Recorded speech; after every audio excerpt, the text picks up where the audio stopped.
थालीपीठची भाजणी घेतली आहे, 4 वाट्या घेतल्या। जर तुम्हाला ह्याचा व्हिडिओ बघायचा असेल थालीपीठची भाजणीचा, तुम्ही डिस्क्रिप्शन जा, तिथे क्लिक करा, तुम्हाला दिसेल। थालीपीठसाठी तुम्ही वाटण घेतलेलं आहे, मिरच्या घेतल्या आहेत 5, 10-12 पाकळ्या लसणाच्या घेतलेल्या आहेत, थोडंसं जिरं घेतलं आहे। आता तिन्ही पहिले जाडसर वाटून घ्यायचं आहे। आपण जाडसर वाटून घेतलेलं आहे। आता थालीपीठच्या पिठामध्ये घालून घेऊया। कोथिंबीर 1 वाटी घेतलेली आहे, कोथिंबीर बारीक चिरून घेतलेली आहे 1 वाटी, आणि इथं बारीक चिरलेला कांदा भरपूर घेतलाय कांदा, ह्यातलं मी थोडा ठेवते। पांढरे तीळ, लाल मिरची पावडर घेतली आहे किंवा मसाला घ्या तुमचा घरगुती असेल तर, आणि जर काय याच्यामध्ये तुम्ही मिरचीचं प्रमाण वाढवला तर मसाला कमी घ्या। मी मिरच्या कमी घेतल्या आणि मसाला मी थोडा जास्त घेतलेला आहे। हळद,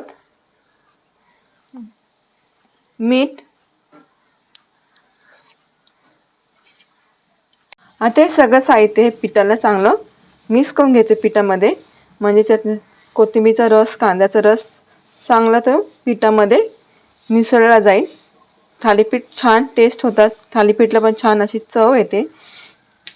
कोथिंबीरचा रस कांद्याचा रस त्याच्यामध्ये मिक्स झाला काय, आता ह्याच्यामध्ये थोडं थोडं पाणी घालून मळून घ्यायचं पीठ।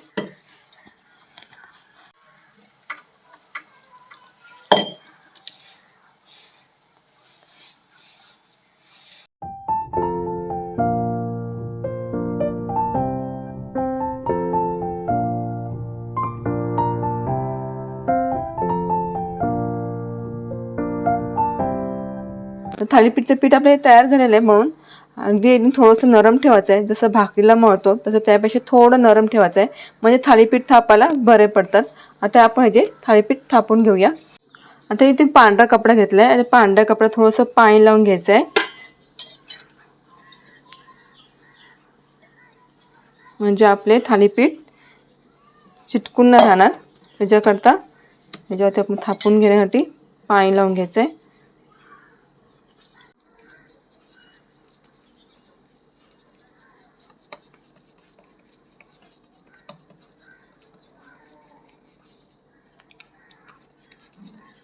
आता थालीपीठ आपलं थापून झाले, आता ह्याला होलं पाडून घ्यायचे आहेत।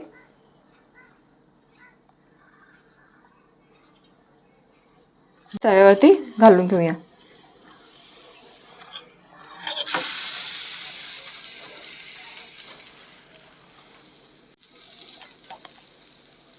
बाजूनी तेल सोडून घ्यायचं आहे, थोडासा एक साईडला पडला आपला तयार। आता मी थालीपीठ झाकण ठेवते। जर का वयस्कर कोण घरात असेल तर तुम्ही असं झाकण ठेवून तुम्ही त्यांच्यासाठी थालीपीठ तयार करू शकतात। असे झाकण ठेवल्यावरती थालीपीठ छान मऊ होतात। झाकण काढून घ्यायचं आहे, त्याला पलटी करून घ्यायचं आहे। असं झाकण ठेवून जर केलं ना तर वयस्कर कोण घरात असेल त्यांना खायला बरं पडतं, असं स्मूथ होतात। आणि संध्याकाळपर्यंत थालीपीठ जर तुम्ही ठेवणार असतील तर तरी ते स्मूथच मऊच राहतात। आता आपले थालीपीठ तयार झालंय।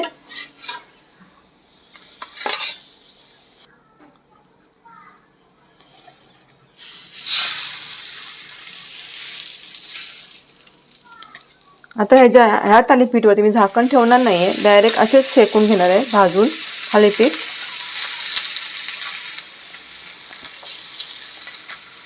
असे जर तुम्ही झाकण न ठेवता असे जर तुम्ही शेकून घेतले, चांगले कुरकुरीत होतात, खुसखुशीत होतात आपले थालीपीठ। तुम्हाला नरम करायचे असेल थालीपीठ तर झाकण ठेवा, छान असे नरम होतात थालीपीठ। बघू शकता आता मी हे दोन्ही बाजूनी चांगले खरपूस भाजून घेतले थालीपीठ। आता काढून घेऊया।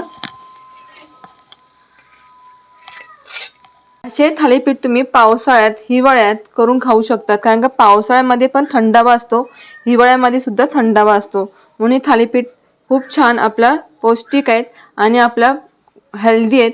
त्याच्याकरता तुम्ही असे थालीपीठ नक्की बनवा। आणि माझा हा व्हिडिओ तुम्हाला कसा वाटला ते मला कमेंट करून सांगा, आणि लाईक आणि सबस्क्राईब करायला विसरू नका।